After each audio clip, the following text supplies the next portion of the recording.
Bom dia pessoal do sétimo ano. A gente está começando aí a segunda parte do capítulo 16, as revoltas do período colonial, que são as revoltas nativistas. Essa semana tem o trabalho que é para ser enviado sobre a insurreição de Queimados, com capa, referência, bonitinho, e pedir para fazer também, acho que uma reflexão, não esqueçam disso, está lá, tudo que eu pedi, até sexta-feira. Outra coisa, o que nós temos que fazer? Terminar as revoltas que nós só vimos a primeira parte, porque não deu para a gente ver tudo. As revoltas nativistas, elas são chamadas assim porque são revoltas que elas não queriam a separação de Portugal. Elas queriam, na verdade, melhoria na qualidade de vida, melhoria no tratamento dado aos brasileiros que já estavam aqui há quase 200 anos. E nós vamos ver começar a estourar grandes revoltas no país contra a administração portuguesa. Aí você fala, professor, mas Portugal, o rei de Portugal que mandava aqui, beleza. Mas a insatisfação vai ser contra os funcionários que atuavam aqui em nome do rei. O rei é visto como um ser pacificador, aquela ideia de paternalismo, o pai que pacifica o conflito. Então, nós vamos ver as primeiras revoltas que vão buscar estabelecer o fim daquela coerção absurda, por exemplo, nas Minas, do que acontecia aqui no Brasil. Ou melhor, a insatisfação do povo brasileiro, das elites brasileiras, com parte do povo, vai começar a dar origem a algumas revoltas chamadas nativistas. Resumindo, o pacto colonial que começa a ser questionado. Professor, mas eles queriam a separação? Não, eles queriam ser tratados iguais. Os brasileiros queriam ser tratados iguais aos portugueses, o que era impossível naquela época, né? E nós começamos a ver que estourou várias revoltas. E na aula passada nós só conseguimos ver, na verdade, uma revolta. E eu comentei isso também sobre o Quilombo dos Palmares, porque foi o Dia da Consciência Negra.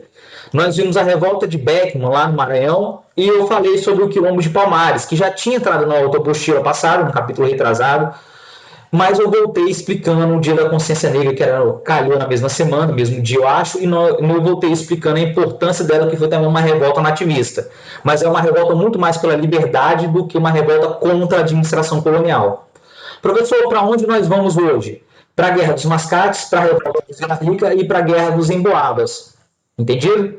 A Guerra dos Emboabas. Professor, são 13 revoltas. A revolta de Beckman foi lá no Grão-Pará, em Maranhão, contra ali a situação de abandono que estava a região, e a administração portuguesa proibiu a escravização dos indígenas, proibiu as manufaturas locais, principalmente ferramentas de aço. Isso gerou uma quebradeira local. Foi criada a Companhia do Comércio do Grão-Pará, do Maranhão, só que isso não teve sucesso. Principalmente em trazer mão de obra escrava para ser vendida na região. O escravo era muito caro. Isso vai gerar uma tremenda revolta liderada pelo Manuel Tomás Beckman em 24 de fevereiro de 1064. Vai durar algum período, a revolta vai ser sufocada, um dos irmãos vai ser morto, o restante vai ser degradado ou preso. Foi aí que nós paramos. Professor, aonde a gente vai voltar? Nós vamos voltar na página 45, vamos falar da famosa Guerra dos Emboabas. Professor, mas por que tem essa palavra emboaba? Emboaba é um termo indígena. Então vai a primeira coisa. A revolta dos emboabas é a revolta que justamente traz ali o significado daquela opressão sobre a região da mineração. Mas é uma questão que está na origem da exploração do minério.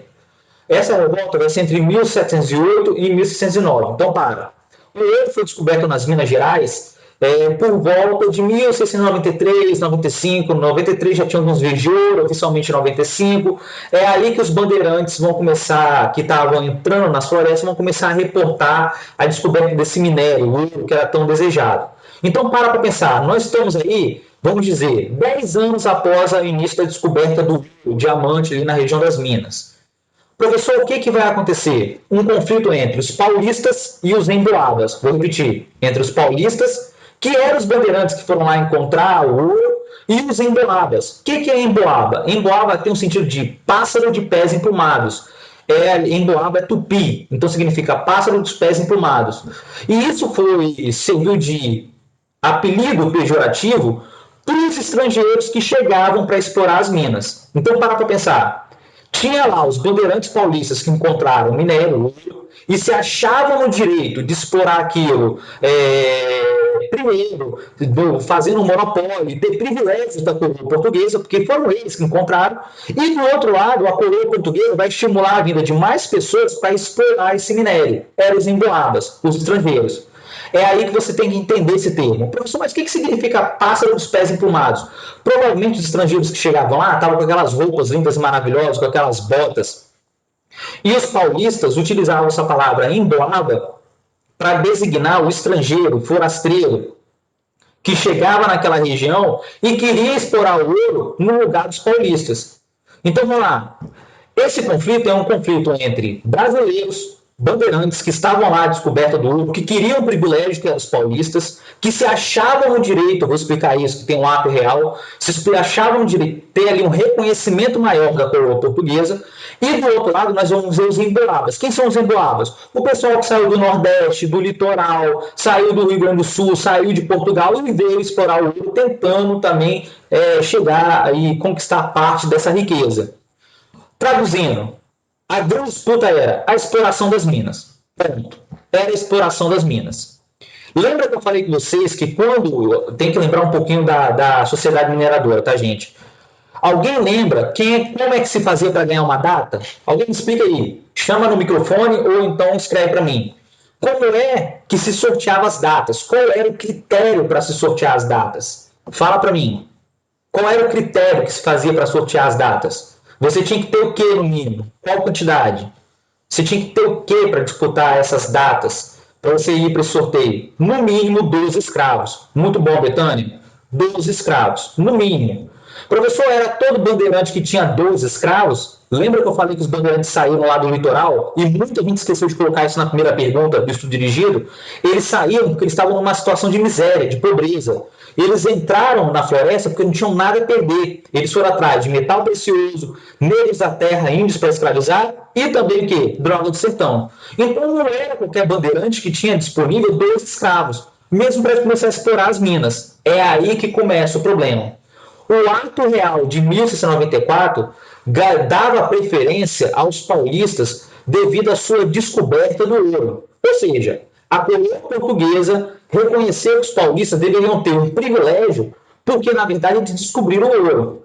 Só que a verdade era que a exploração na mão dos paulistas iam ficar muito circunscrita, pequena. E Portugal queria lucrar mais, queria explorar mais ouro, diamante. Então eles tinham que trazer mais pessoas. É aí que começa esse conflito. Os paulistas que não tinham lá uma exploração, uma tecnologia de ponta, técnicas modernas, e o pessoal que chegava ali a 1000 querendo explorar, e Portugal também incentivava. A Carta Régia de 1705, olha só, 10 anos depois, 1694 é quando é a descoberta das primeiras minas. 10 anos depois, a coroa portuguesa fala, quer saber? Ó, todo mundo vai explorar. É a Carta Régia de 1705.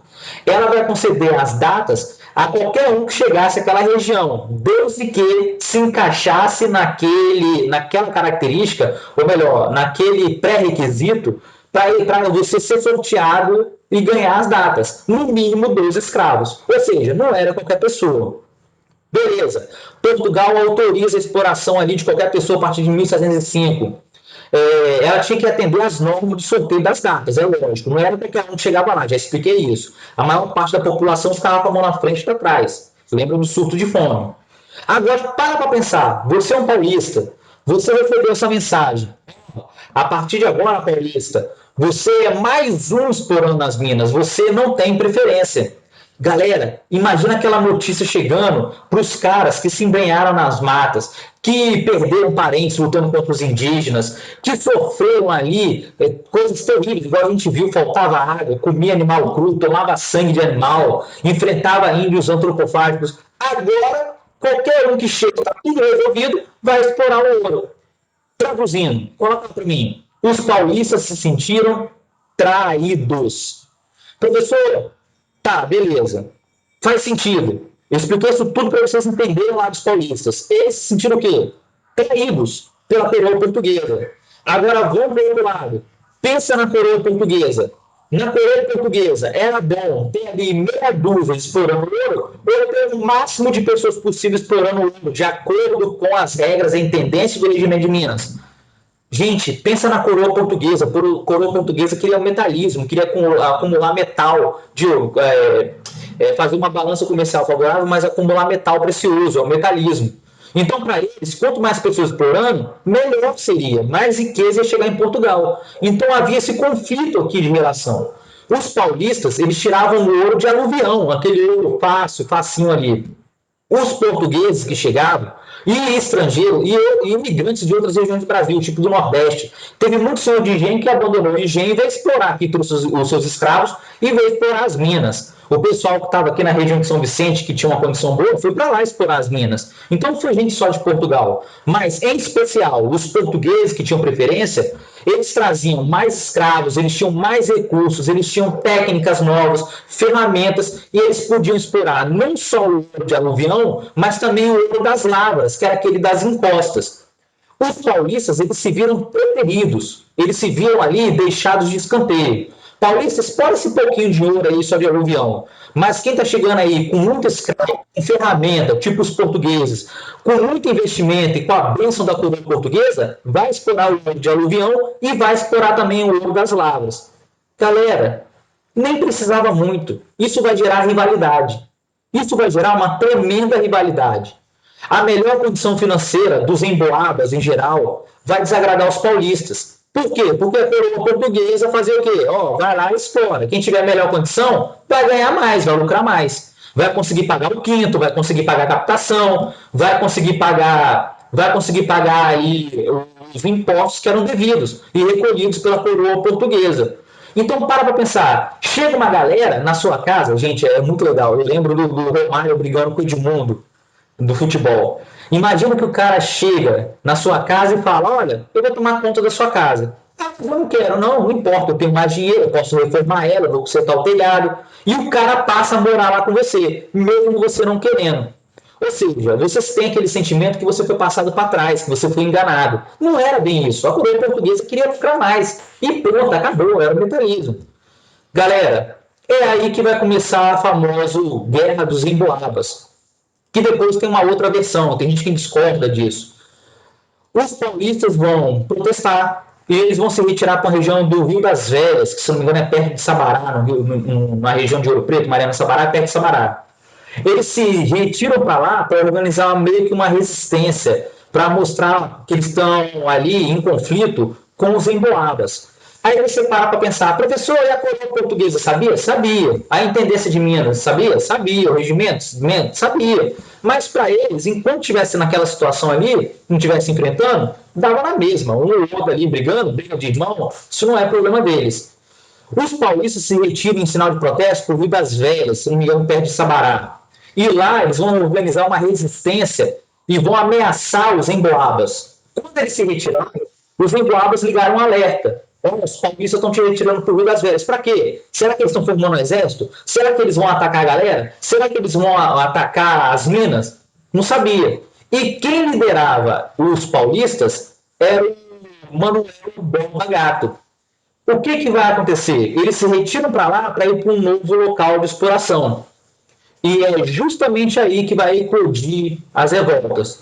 Por quê? Porque um dos emboabas, chamado Manuel Nunes Viana, vai começar a liderar os emboabas e vai atacar quem? Os paulistas. E esse conflito vai ganhar uma dimensão regional, porque vai envolver praticamente todo mundo ali na região das Minas.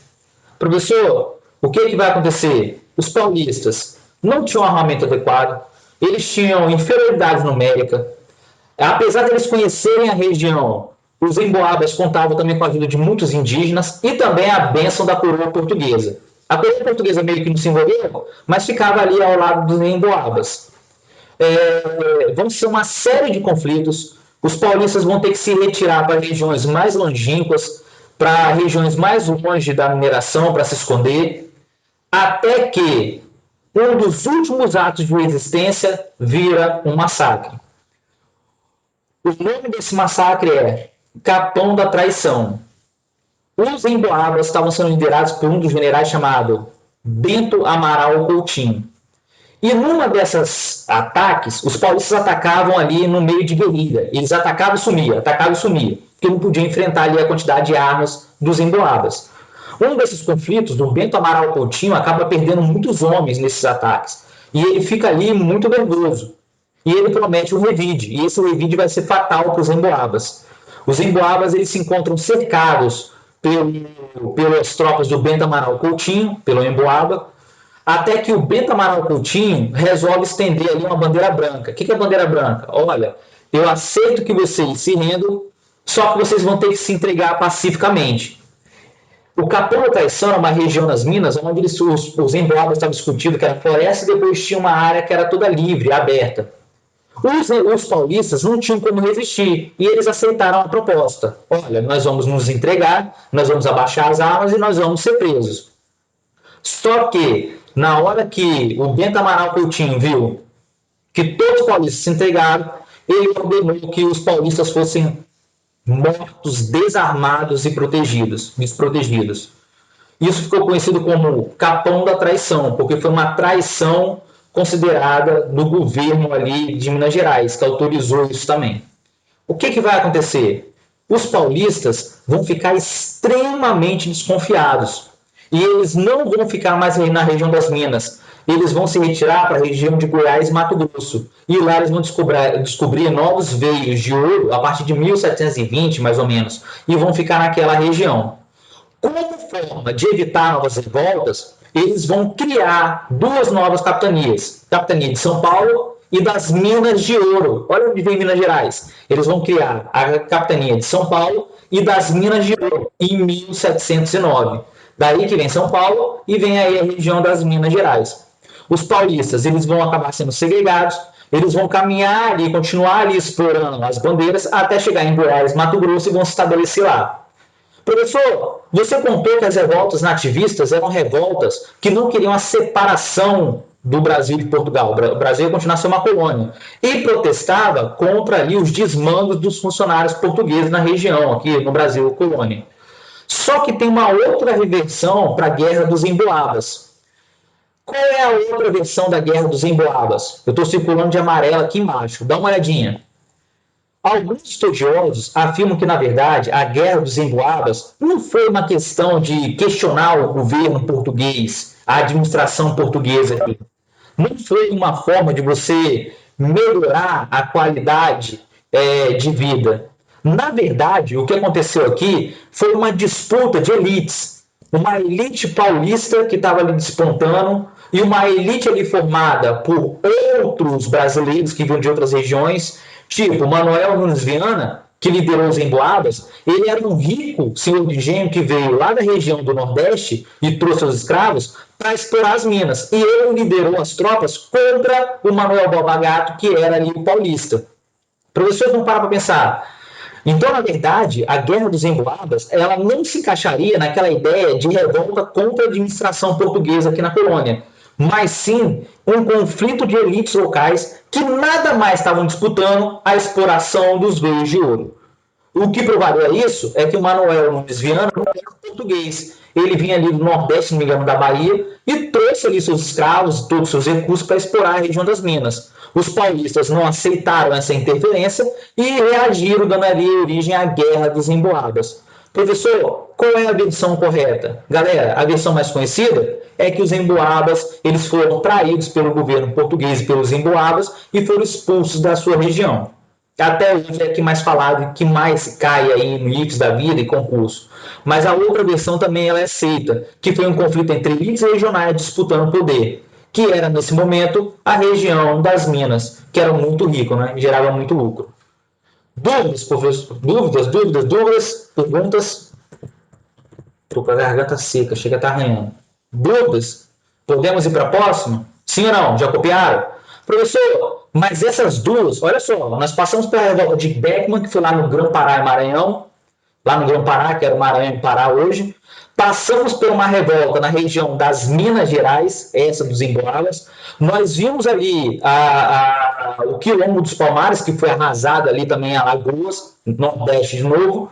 E agora nós vamos ver a famosa Guerra dos Mascates, que é lá em Recife, naquela capitania. Professor, aonde foi a Guerra dos Mascates? Recife e Olinda fica lá em Pernambuco, aquela que foi a capitania mais rica durante o período da cana-de-açúcar. Para tudo. Vamos voltar lá na ocupação holandesa. Houve a União Ibérica. A União Ibérica proibiu a Espanha de comercializar os holandeses com o Brasil colônia, que tinha investido aqui um dinheirão os holandeses. Eles invadiram aqui o Brasil na época da União Ibérica e depois foram expulsos pelos portugueses quando eles voltaram ao poder. Qual foi o local que os holandeses foram? Eles foram lá no Maranhão, fundaram São Luís e depois ocuparam Pernambuco. Por que Pernambuco foi ocupado? Porque era uma grande região produtora de cana-de-açúcar. E cana-de-açúcar, naquela época, era uma especiaria de alto valor comercial.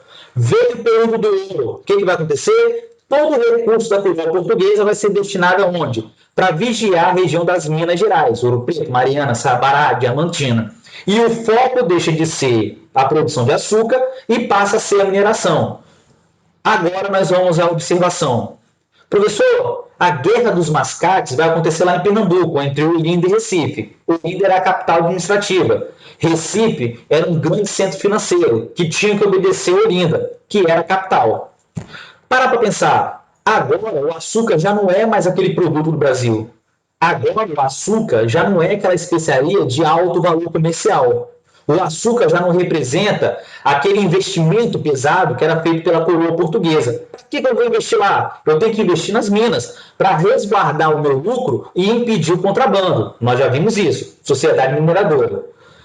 Para pensar como é que ficou o litoral. Lembra da sociedade mineradora? Abandonado. No entanto, que até as mulheres tiveram que assumir as funções que eram masculinas. Vocês estão lembrando disso? Para pensar no contexto agora. Você acha que Pernambuco ficou como? Quem pôde, migrou para onde? Para explorar o quê? Na região das minas. Como ficam os senhores de engenhos que ficaram lá abandonados à própria sorte? Imagina que você é um senhor de engenho. Você não é tão rico o suficiente para pegar os seus escravos e vir aqui para a região das minas, para disputar as datas. E aí, como é que você fica lá em Pernambuco? Você fica abandonado à própria sorte. Os holandeses, depois de expulsos, foram explorar o açúcar lá nas Antilhas. Eles produziam açúcar de melhor qualidade e com preço também muito mais competitivo. Você ficou ali em Pernambuco, lá em Olinda, um senhor de engenho de Olinda, produzindo açúcar. A partir de agora o açúcar não dá mais lucro, está dando prejuízo. E você pede a coroa portuguesa para te ajudar. E a coroa portuguesa fala: eu estou ajudando agora a região das minas. Pensa nesse contexto. Se você fosse um senhor de engenho lá em Olinda, provavelmente você estaria à beira da bancarrota. O que é bancarrota? Da quebradeira. Você ia perder tudo. Lembra que os engenhos eram financiados. A produção era financiada pelo governo português ou então um aliado. E aí, como é que você paga? Não paga. Você perde tudo, você quebra. Então eu fiz esse contexto todo para você entender o seguinte: Olinda, apesar de ser a capital administrativa e ter muitos senhores de engenho, ela estava vivendo uma crise econômica no século XVIII. Uma grande crise. O açúcar, apesar de ter sido ali uma atividade de alta rentabilidade, já não é mais. E o que vai acontecer? Após a expulsão dos holandeses, eles vão virar concorrentes do açúcar do Nordeste, de Olinda também, e isso vai trazer enormes prejuízos para a capitania de Pernambuco. Professor, mas todo mundo estava quebrado? Não. Tinha uma galera que vivia de comércio, de levar e trazer produtos, que inclusive estava mandando produtos lá para a região das Minas, que ficava lá em Recife essa galera. Era os comerciantes, que muitos deles eram portugueses, que viviam do comércio. Para essa galera, não estava tendo muito crise. Beleza, eles não estavam vendendo agora para Olinda, mas eles podiam mandar os produtos para onde? Para a região das Minas. Entendeu a ideia? Essa galera que vivia do comércio, de levar produtos manufaturados, de viver ali levando gado, que eram os comerciantes tipo tropeiros, para eles a crise foi menor. E automaticamente Olinda vai perder importância política e econômica e Recife vai despontar como uma região mais importante economicamente e politicamente. É aí que vai começar a treta. Por quê? Vamos fazer agora direto. A expulsão dos holandeses trouxe crise econômica para Pernambuco. Não só Pernambuco, mas todos os produtores de açúcar do Brasil. Porque eles foram para as Antilhas e fizeram açúcar de melhor qualidade. Os senhores de engenho de Pernambuco, em geral, especialmente em Olinda, eles começaram a ficar extremamente endividados. Por quê? Eles gastavam um dinheirão para produzir o açúcar e o lucro era pequeno. E aí, como é que você faz para pagar suas dívidas? Não faz. Olinda vai ficar extremamente endividado. Aí quem levanta a mãozinha é quem? É Recife. Recife. Olinda, Recife fazia parte de Olinda, como se fosse um bairro. Imagina, como se fosse um bairro.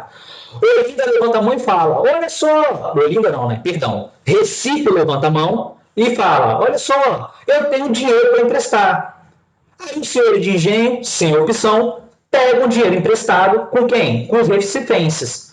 O apelido dos comerciantes de Recife era mascates. Mascate era o apelido do pequeno comerciante que levava e trazia produtos lá no Nordeste.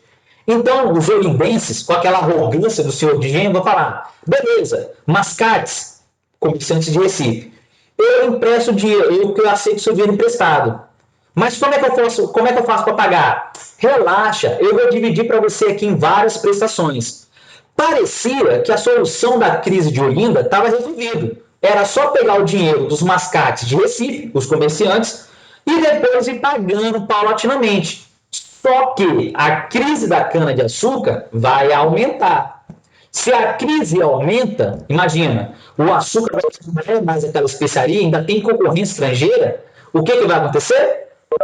Os donos do senhor Vigente de Olinda, eles não vão conseguir saldar a sua dívida. E depois eles vão descobrir que os juros que os mascates de Recife cobravam deles eram extremamente caros. E eles vão começar a atrasar as parcelas do pagamento. Olha o problema. Você está agora devendo, não só ali, de repente, a quem você pegou um empréstimo ali em outros locais, de repente lá em Portugal, mas você está devendo também aqui aos mascates de Recife. E os juros cobrados eram muito grandes. Os comerciantes de Recife não estavam preocupados, porque eles sabiam que iam ter que receber uma hora. E ia vir corrigido. Eu não empresto R$ 1.000 e recebo R$ 1.000. Eu empresto R$ 1.000 e vou receber depois de 6 meses R$ 6.000. O juro era um absurdo. Galera, o pessoal de Olinda, pensando que era ali a capital de Pernambuco e pensando que tinha muito prestígio ainda, eles vão começar a dar um calote após o outro. É lógico, o pessoal do Recife não vai ficar feliz, mas eles vão se aproveitar dessa crise para conseguir se separar de Olinda. O grande objetivo de Recife era conseguir se separar de Olinda, e eles vão conseguir. Por quê, professor? Muito simples, galera. Muito simples. Como ali Olinda estava em crise constante, Recife vai levantar a mão e falar assim: olha, governo português, poxa, aqui, ó, eu estou obedecendo aqui Olinda, estou emprestando dinheiro para Olinda, mas na verdade quem é o centro da economia aqui de Recife agora somos nós. E não é justo a gente ficar obedecendo a Olinda que está em crise.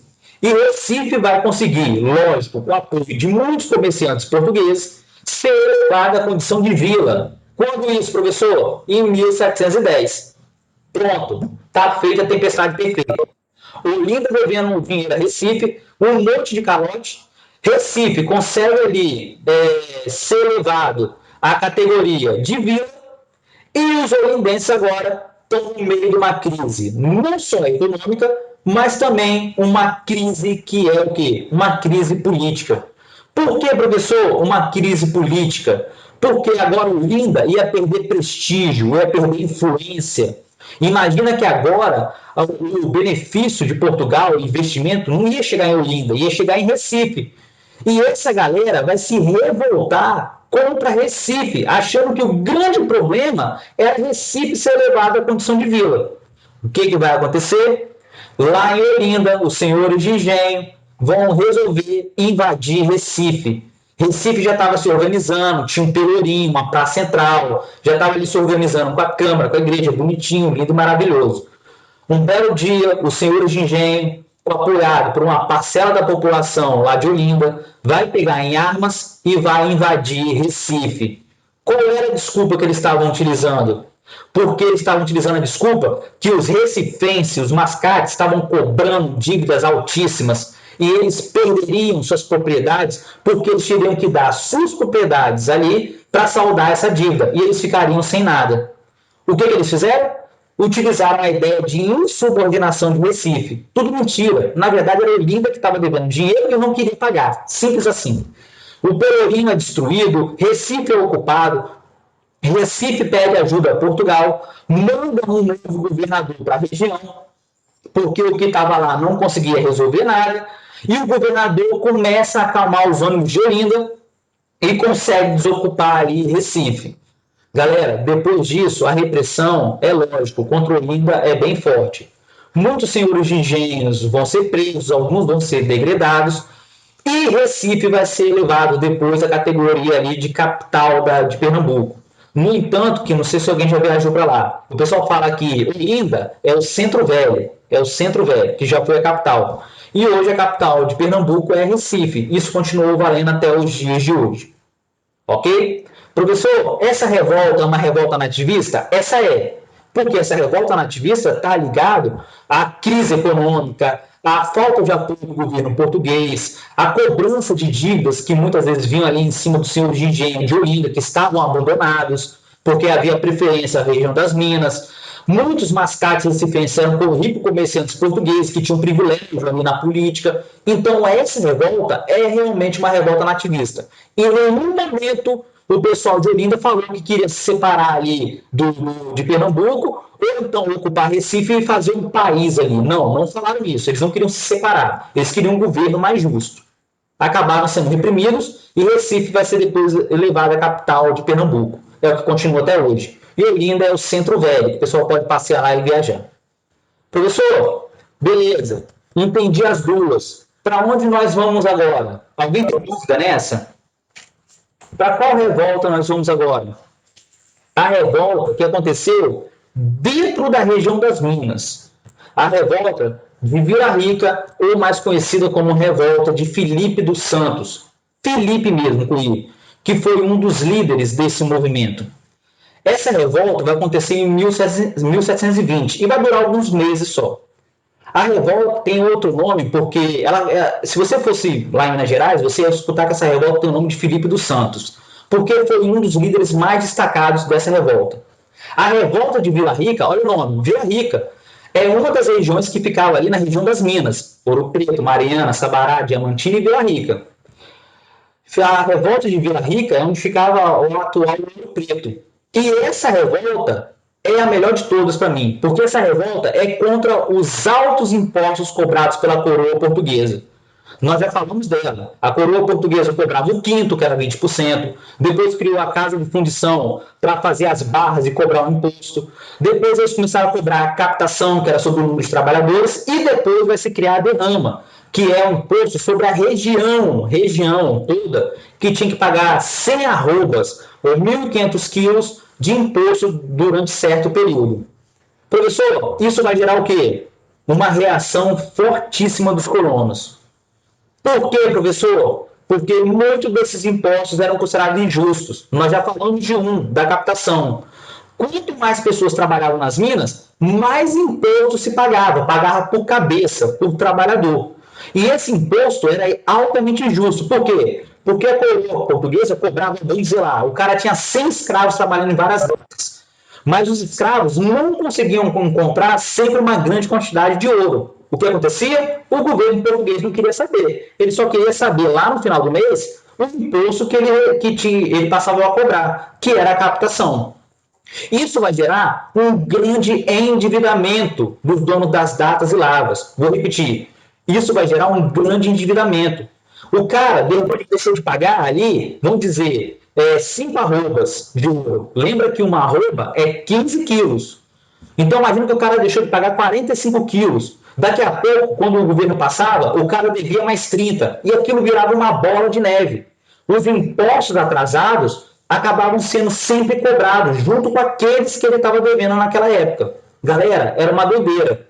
É por isso que eu falo que lá na região das Minas tinha comerciantes muito mais ricos que levavam produtos e mercadorias para lá do que donos de datas e lavras. Porque ele tinha ouro, tinha diamante, mas muitas vezes esse cara escondia, contrabandeava, porque não era suficiente para pagar a coroa portuguesa. A coroa portuguesa anotava um caderno e falava: olha, filho, você está me devendo agora 50 arrobas de ouro. 50 arrobas de ouro. Imagina, galera, é muito ouro. O que essa galera fazia? O problema é os impostos que são cobrados aqui na região das Minas. Gente, uma hora essa insatisfação vai estourar. Quando o Conde de Assumar ele vai ser ali nomeado para ser o governador da capitania de São Paulo, porque a capitania de São Paulo pegava a região das Minas também. E ele vai chegar com a missão, nomeado pela coroa portuguesa, para aumentar a fiscalização na região, para coibir o contrabando e forçar a galera a pagar os impostos atrasados. Inclusive, decretar a famosa derrama, se fosse necessário, a cobrança de impostos forçados. Gente, quando esse cara chega, qual o sinal que a coroa portuguesa está passando? Olha, eu quero saber do meu ouro, não me importa se está diminuindo as veias. Por quê? O ouro e o diamante vai chegar uma hora que vai começar a diminuir. Tinha muito contrabando? Tinha. Mas uma hora o ouro e o diamante vai começar a diminuir. Vai ser muito rápido a exploração do ouro do Brasil, vai durar menos de 100 anos. A coroa portuguesa não queria saber, ela queria saber da parte dela, dos impostos. Ela não ganhava esperando, ela ganhava cobrando os impostos sobre aqui a exploração. Uma dessas pessoas, chamado Felipe dos Santos, dono de Datas e Lavras, vai começar a propagar a ideia que eles não deveriam pagar esse imposto ao governo português. Ele era um rico comerciante, um tropeiro comerciante, mas também tinha fazenda de exploração ali de gado, de produtos agrícolas, e ele achava essa cobrança altamente injusta. E ele vai começar a divulgar nas suas viagens, já que ele era um tropeiro, que o povo da região das Minas, da Vila Rica, de Ouro Preto, deveria se rebelar contra esse governo injusto local que cobra tantos impostos e mergulha a população na miséria. Gente, ele não era um pobrezinho. Na verdade, ele não queria pagar os impostos, ele queria ser perdoado. Gente, a coroa portuguesa não ia aceitar isso. Só que a população estava tão satisfeita, mas tão satisfeita, que ela vai começar a ganhar mais adeptos. Por exemplo, o Pascoal da Silva Guimarães. Ele era um português, dono de Datas e Lavras, que tinha mais de 2.000 escravos naquela região, tinha fazenda, explorava Datas e Lavras, e ele devia 30 arrobas de ouro à coroa portuguesa. 30 arrobas de ouro. Professor, se uma arroba é 15 quilos, quer dizer que esse cara devia 450 quilos de ouro. Esse cara, um exemplo, 450 quilos de ouro à coroa portuguesa. Ele imposto. É lógico que os donos das Datas e Lavras, alguns comerciantes que deviam a coroa portuguesa, vão começar a espalhar essa notícia. Vai chegar também na população ali, classe média e também os pobres. Não é para evitar os escravos, tá? O que vai acontecer? Eles vão traçar um plano. Eles queriam matar o ouvidor, que era o governador da região, expulsar o governador, anular os registros de cobrança de impostos, que era o objetivo principal, e acabar com o monopólio de comércio na mão de alguns portugueses, ou então comerciantes que vendiam aguardente, que era cachaça, fumo e outros gêneros. Professor, a revolta chega a acontecer? Sim, ela estoura no dia 28 de junho de 1720, o dia de São Pedro, que estava sendo comemorado com festejos. Quando o pessoal começa a soltar os rojões, a galera começa a ocupar a região, utilizar o barulho como disfarce para o disparo de arma de fogo. Só que o movimento é sufocado no dia 16 de julho. Teve gente até que delatou, disse que o filho do Pascoal delatou lá, foi um dos líderes que delatou o movimento. O Conde de Assumar, no primeiro momento, não vai fazer nada. Depois ele vai ver que o movimento não vai se espalhar e vai conseguir sufocar essa rebelião com soldados, com os dragões que ficavam lá. Era o nome dos soldados na época. O que vai acontecer? Vila Rica vai ser cercada, vão prender vários envolvidos. Felipe dos Santos vai ser considerado o grande incitador. Qual vai ser a punição para ele, para a rebelião?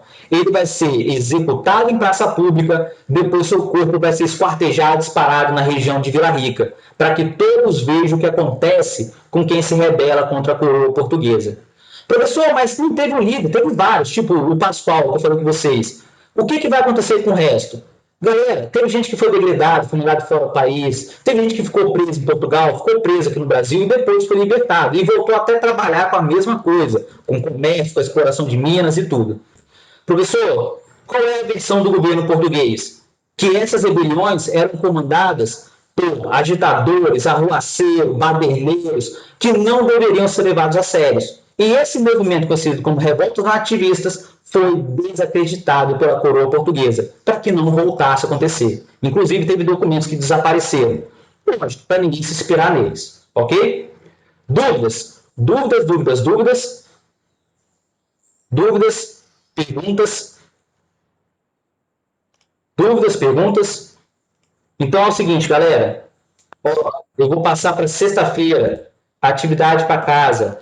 vai ser da página 42, que é lá no início, até a página 52, para sexta-feira, 42 a 52, ok? Nós vamos fazer a correção na sexta-feira. Não esqueça de mandar os trabalhos, a pesquisa. E mesmo que você está botando aí, professor, eu passei de ano, você quer ficar com a nota boa ou ruim? Vão lá, né? Isso aí é dedicação. Tchau, tchau, pessoal. Até a próxima aula. Eu mando o link para os senhores. Dúvida, se alguém tiver, pode falar. Tchau, tchau, Esther. Alguém tem dúvida? Pergunta aí. Se tiver alguma coisa, fala agora.